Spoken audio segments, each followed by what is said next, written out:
Hey guys, hey, it's Matthew, and I just wanted to do this fast web video walking you all through quiz 2 for an introductory HTML CSS web design course.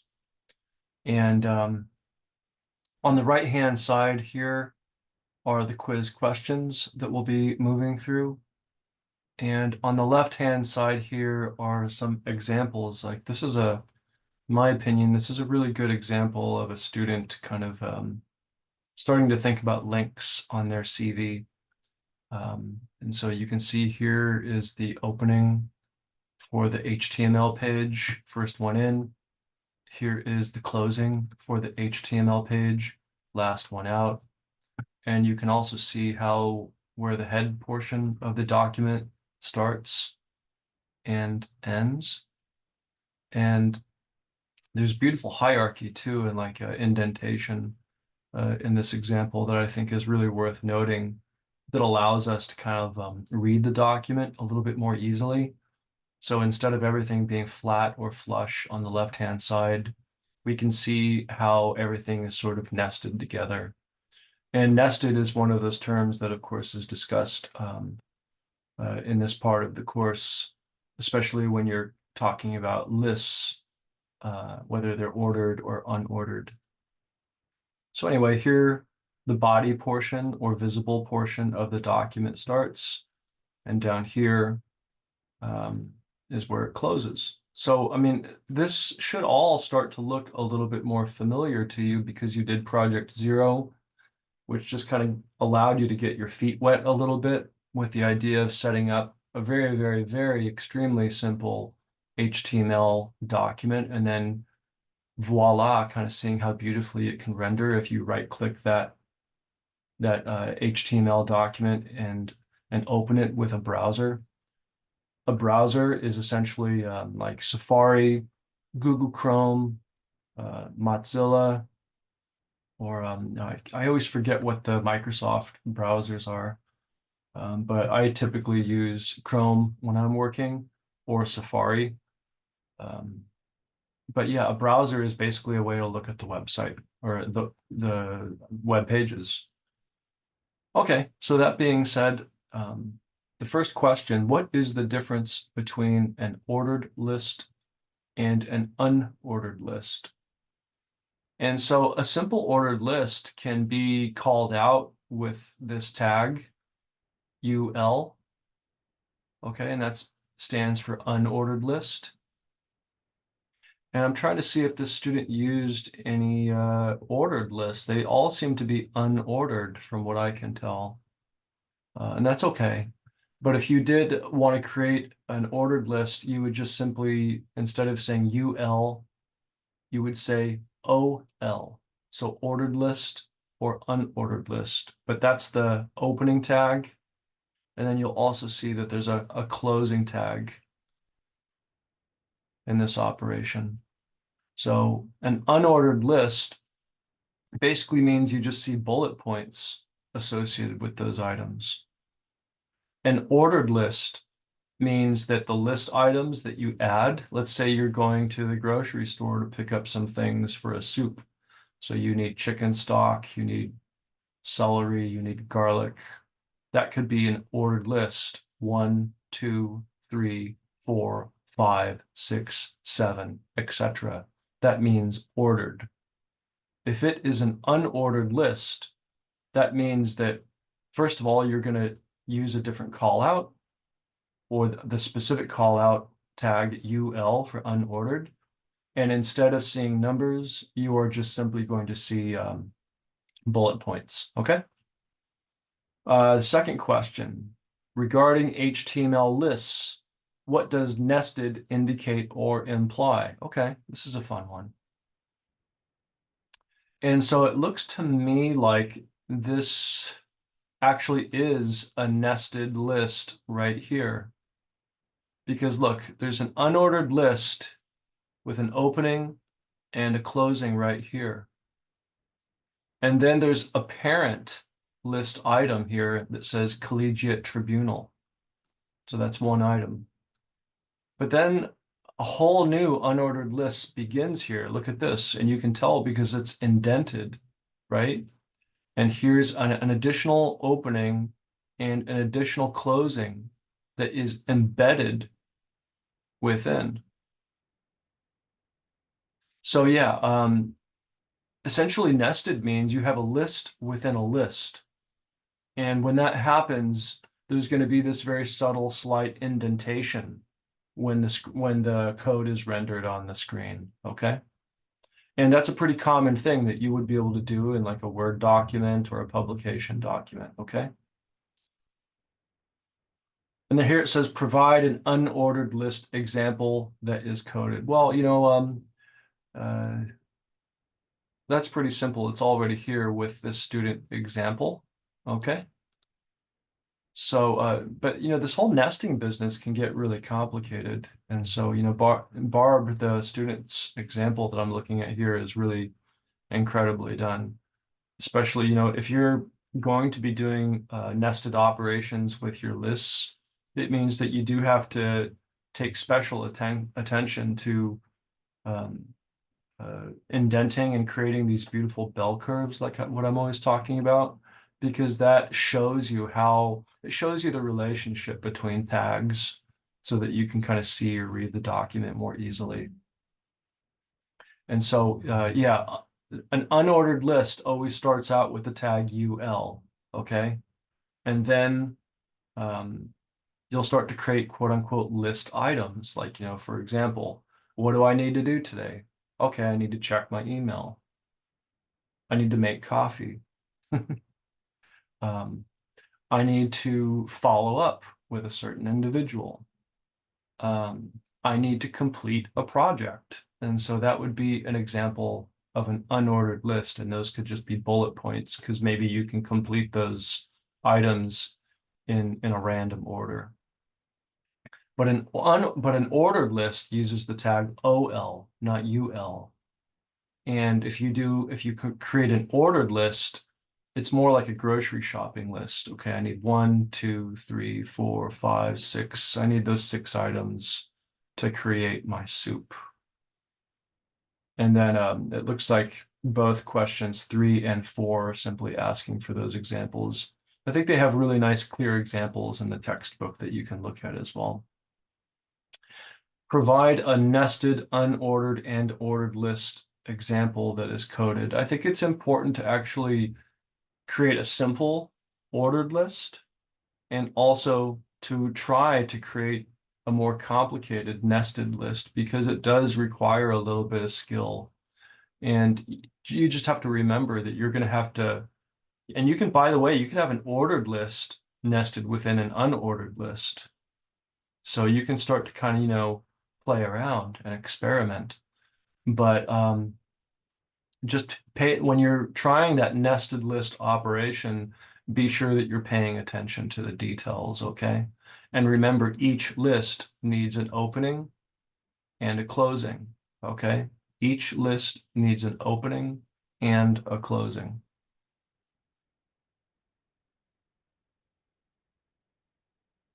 When linking to outside sites, would you recommend using a relative link or an external one? Why? Well, this is really a user experience question because let's take the Dene College website, for example.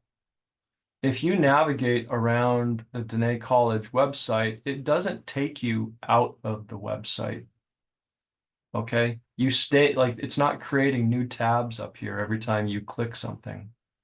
And by the way, notice how pretty much the top menu for the most part remains consistent because that's the primary menu.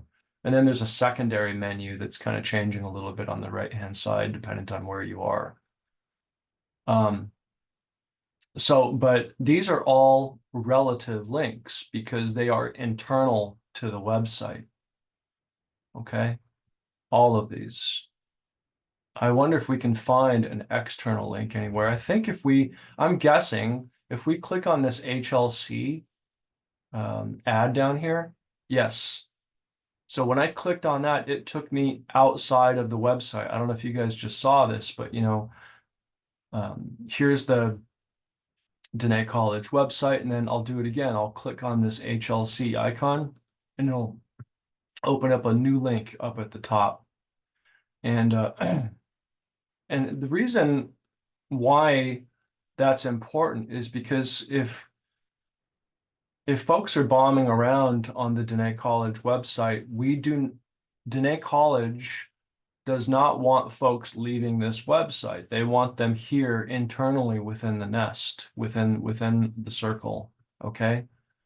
And since this is non-Dene College related, at that point, it's okay to take the user or you or me outside of the website, and that's an external link. So these are all relative links, and it's good for user experience to keep folks more or less in the same place while you're bombing around a particular subject or a particular website. And at some point, though, there might be certain circumstances where you have to point to something external that is important, but you do not want to take the user out of this website. You just want to open up a new tab and say, there it is. And so essentially, if I clicked on that, I would see, oh, great, HLC's verified.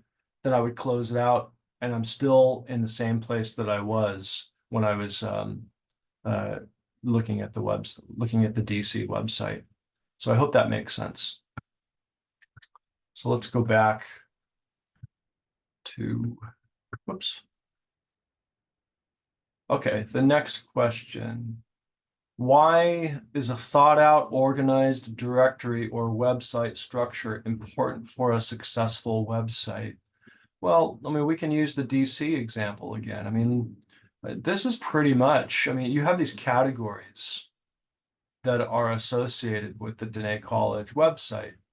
And so that's to make it a more intuitive and positive user experience for folks visiting the site. And so, for example, if we had a foundation or donation buttons in the academics section of the website, it just doesn't make sense. Or if it's just kind of difficult to fit, there are these short keys here at the top, or short links, they call them. Like, for example, a lot of folks want to find the email link when they come to the website. That's why it's here at the top, and same with Blackboard, okay? So if these were hidden and sort of hiding in these pages, or I guess the best way is buried deep in these pages in random places, it would make for a bad user experience. And so that's why there are these kind of short links here at the top, and then there are these primary categories to organize information, essentially so that folks can find things and so that people don't get frustrated when they're navigating a website. That's really what that question is asking about. Okay.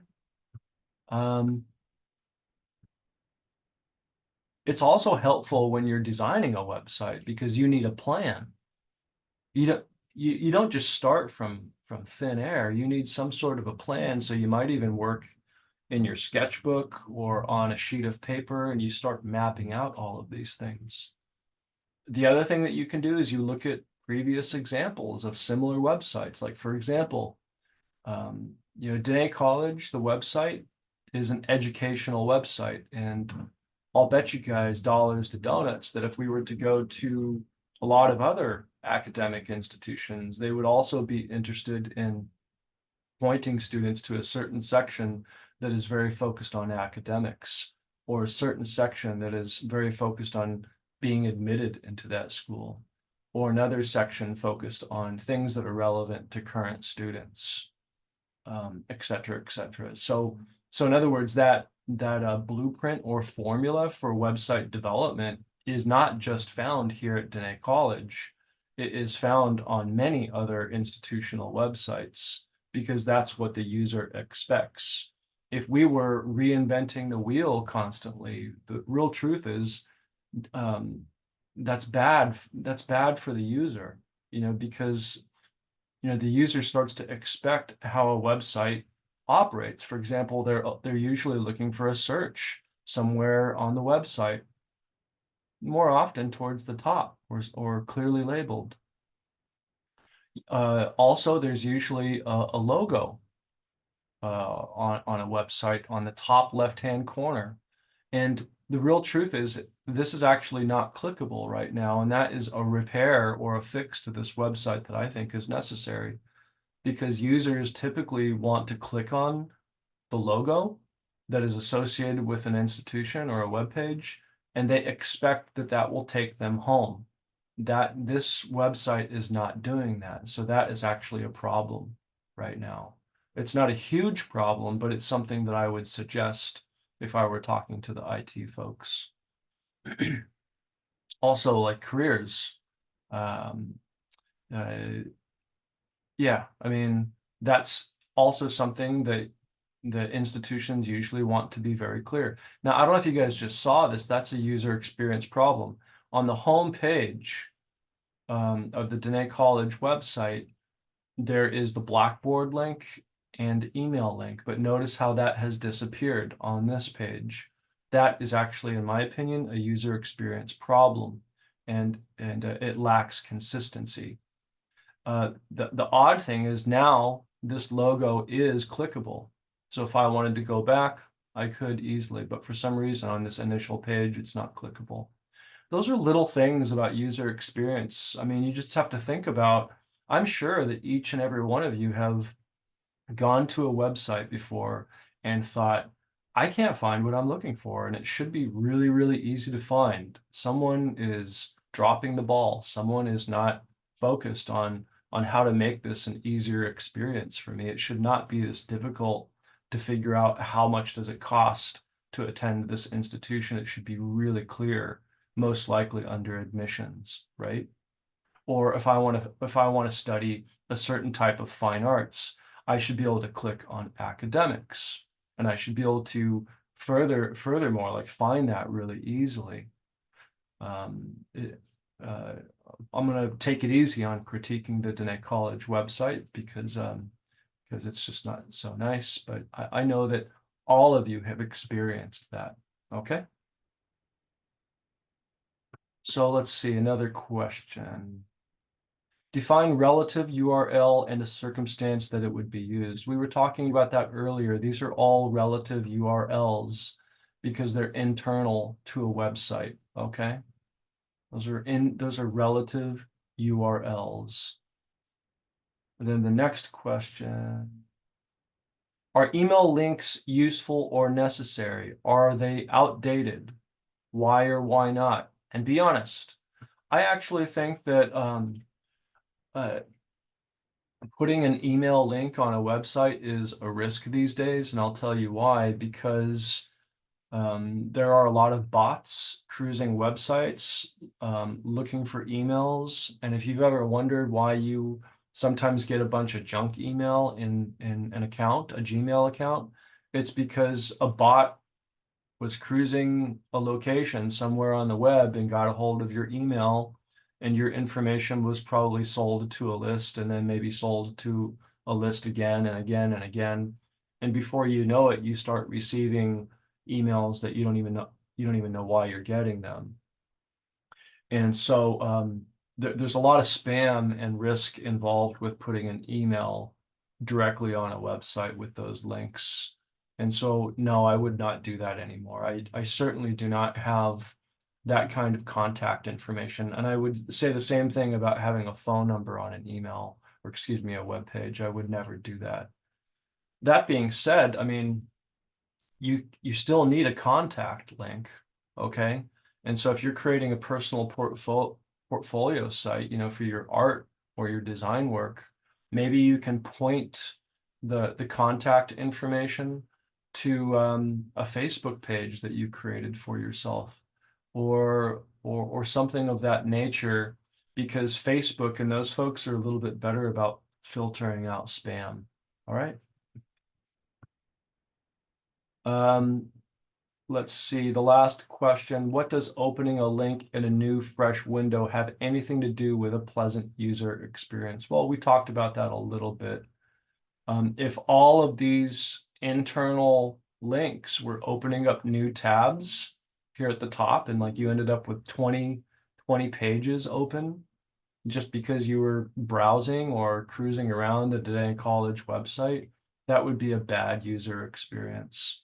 And so instead, Today College is doing the right thing and they're using relative links, okay? Now, there are exceptions, and we talked about that. This one right here is a really good example, okay? And there's also exceptions to this email business. I mean, Dene College cannot hide emails from students because that's very frustrating too. I know that you guys have maybe in the past bought something, I don't know, from somewhere online, and then you start going to maybe you decide that you want to return it, or maybe it arrived broken, and you start going to their website and you start looking for real contact information so that you can talk to a human being. Well, those companies are intentionally hiding that information from you because they want you to follow a certain, I guess, process or path to contact them, which is more often than not, a help desk, essentially, where you're lucky if you talk to a human being. Um, And I think sometimes, I guess I shouldn't be so pessimistic. Sometimes those systems work quite well and you get a fast response. But just remember, that when you experience that, when you cannot find something, oftentimes an organization is intentionally hiding that contact information from you because they don't want to pay someone to answer the phone or talk to you. Rather, they would prefer to pay someone to just answer a chat box and then, accept the returned item and then make sure you get a new one on the way. Okay. Anyway, so I think that kind of goes through questions 1 through 10 here. Okay. Thanks for listening, guys.